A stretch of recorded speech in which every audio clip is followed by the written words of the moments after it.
ভাই আমি আমার জীবনের প্রথম 17 বছর একদম গ্রামে কাটিয়েছি। এটা যেমন গ্রাম একদম এরকম গ্রামে কাটিয়েছি। সো এটা আমার কাছে চিরায়ত আসলেই এই বাংলাদেশে বা গ্রাম বাংলার যে জীবন, ওই জীবনেরই চিত্র।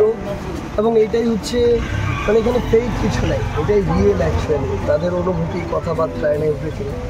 সো এটা হচ্ছে যে আমার প্রকৃত যে জীবনযাপন বা চলা বা আমার যেখানে প্রাণ নারী কোটা ওই জায়গায় ফিরে আসা, এটার অনুভূতির চেয়ে বড় কথা হচ্ছে এটা আত্মতৃপ্তির, এটা প্রশান্তির।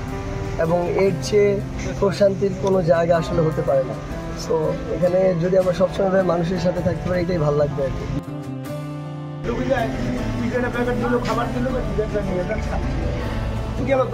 তাহলে তো খালি ওদের দোষ দিয়ে আপনি কিন্তু তো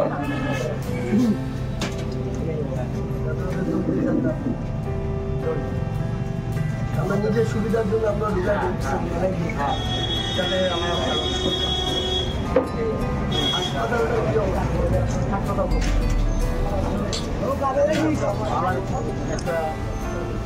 আমার ছেলে একটা ছিল